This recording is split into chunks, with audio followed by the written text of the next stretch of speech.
મગફળી કાંડની યાદ હજી તાજી છે ત્યારે ફરી ગોંડલના માર્કેટયાર્ડમાં આગનો બનાવ બન્યો છે। આ આગમાં કરોડોના મરચા બળીને સ્વાહા થઈ ગયા છે। ગોંડલ યાર્ડમાં જ ફરી આગનો બનાવ બનતા હવે રાજકારણ તેજ થઈ ગયું છે। મગફળીમાં આગ બાદ હવે મરચામાં લાગી આગ। યાર્ડમાં જ કેમ લાગે છે આગ? આગને લઈ રાજકારણ તેજ। ગોંડલના માર્કેટ યાર્ડમાં રાખેલી મરચાની ગાંસડીઓમાં આગ લાગતા અંદાજે 1 કરોડ રૂપિયાના મરચા બળીને ખાખ થઈ ગયા છે। હાલ મરચાની સીઝન હોવાથી ગોંડલ યાર્ડમાં મોટા પ્રમાણમાં ખેડૂતો મરચાની ગાંસડીઓ લઈ વેચાણ માટે આવ્યા હતા, પણ અચાનક આગ લાગતા જોતામાં મરચાની ગાંસડીઓ સળગવા લાગી। ત્યારે આગમાં અંદાજે 4 થી 5 હજાર સૂકા મરચાની ગાંસડીઓ સ્વાહા થઈ ગઈ છે। આગ લાગવાથી ખેડૂતો, વેપારીઓ અને મજૂરોને ગુંગળામણ થવા લાગી હતી, તો ઘણાને શરીર પર બળતરા થતા યાર્ડમાં નાસભાગ મચી ગઈ। આગ લાગવાનું કારણ હાલ તો વેલ્ડિંગમાં શોર્ટ સર્કિટ થવાથી લાગી હોવાનું માનવામાં આવી રહ્યું છે। અંદાજે તો 4 થી 5 હજાર ભારી આગમાં ખાખ થઈ ગઈ છે, એટલે અંદાજે તો એક ભારીની અંદર 35 કિલોની ભરતી ગણી તો 1 કરોડ થી 1.25 કરોડ રૂપિયાનું મરચું ફાઇનલી બળીને ખાખ થઈ ગયેલું છે।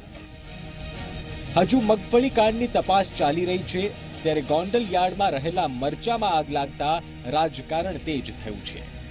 આગના બનાવ બાદ હાર્દિક પટેલ ગોંડલ યાર્ડ ખાતે પહોંચ્યો હતો, જ્યાં તેણે લોકો સાથે વાતચીત કરીને બનાવ અંગે જાણકારી મેળવી હતી। હાર્દિકે સરકાર પર પ્રહાર કર્યા કે ખબર નથી પડતી કે ગોંડલ માર્કેટ યાર્ડમાં જ કેમ આગ લાગે। આગ પરથી લાગે છે કે મગફળી કાંડ પછી મરચા કાંડ થયો છે, તો વિપક્ષ નેતાએ પણ સરકારને આડે હાથ લેતા કહ્યું કે ગોંડલ આગમાં ભ્રષ્ટાચારના પુરાવા નાશ કરવાની ગંધ આવી રહી છે। ખેડૂતોને બરબાદ કરવા માટેના બધા કારસ્તાનો છે। એપીએમસી માર્કેટ યાર્ડોમાં જે પણ એના જવાબદાર માણસો હોય એ લોકોના મોટા મોટા કૌભાંડો દેખાઈ રહ્યા છે, અને હજુ મગફળીના કૌભાંડની હજુ તપાસ પૂરી થાય એ પહેલા મરચાનું કૌભાંડ આવ્યું। મને એવું લાગે છે કે મગફળીનો ઓળો બનતો તો એમાં મરચાની જરૂર હતી, એટલે મરચાનો ઉપયોગ કરવામાં આવ્યો છે। મગફળીના ગોડાઉનો વારંવાર સળગતા હતા એની યાદને તાજી કરાવે છે। ગોંડલના માર્કેટિંગ યાર્ડમાં મરચાના ગોડાઉનને લાગેલી આગ એ આવતા દિવસોમાં ભ્રષ્ટાચારના પુરાવાઓને નાશ કરવા માટેનો પ્રયોગ હોય એવું લાગે છે। મરચાની આગમાં વિપક્ષે સરકાર પર પ્રહાર કરવાનું ચાલુ કરી દીધું છે, ત્યારે ગોંડલ માર્કેટ યાર્ડના ચેરમેન જયંતિ ઢોલે જણાવ્યું કે સરકારને બદનામ કરવાના પ્રયાસ થઈ રહ્યા છે।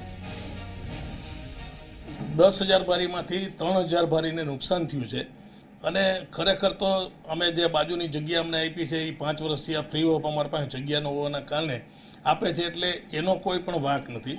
આકસ્મિક રીતે કોઈ બનાવ બને અને રાજકીય રીતે સરકારને બદનામ કરવાના પ્રયત્ન કરતા હોય તો હાર્દિકભાઈ તો ખેડૂતના હિતની વાત કરતા હોય તો એને મુબારક છે, પણ કોઈ સરકારનો કે માર્કેટિંગ યાર્ડની કમિટીનો કોઈ હેતુ હતો નહીં। ગોંડલના માર્કેટ યાર્ડમાં આગ લાગતા વળતરની માંગ કરાઈ છે। કિસાન સંઘના પ્રમુખ વિઠ્ઠલભાઈ દુધાતે જણાવ્યું કે સમગ્ર મામલે તપાસ થવી જોઈએ અને જવાબદાર સામે પગલાં લેવા જોઈએ, તો હર્ષદ રીબડિયાએ કૃષિ મંત્રીના રાજીનામાની માંગ સાથે જ્વલંત આંદોલનની ચીમકી ઉચ્ચારી છે। ઈરાદાપૂર્વક આગ લગાડી હોય તો સરકારને વિનંતી કરીએ છીએ કે તપાસ કરે અને જે કંઈ જવાબદાર હોય એની સામે પગલાં લઈ અને એને સજા કરે। એ સળગી ગયેલા મરચાનું ખેડૂતોને વળતર મળે એવી ભારતીય કિસાન સંઘની માગણી છે। અમારા ખેડૂતની વાડી અમારા માલ પડ્યો ગોડાઉનો હોય છે, એની અંદર ક્યારે આગ નથી લાગતી। હું એ કહેવા માંગુ છું કે કૃષિ મંત્રી આપ બહુ વાતો કરો છો, આપે રાજીનામું દેવું જોઈએ અને અમારા ખેડૂતને જે મરચા બેડ્યા છે એને એક બોરીનો હિસાબ તમારે આપવો પડશે અને ખેડૂતને ન્યાય આપવો પડશે। જો આમ કરવામાં નહીં આવે તો પ્રદેશ કિસાન સેલ દ્વારા જલદમાં જલદ આંદોલન કરવામાં આવશે।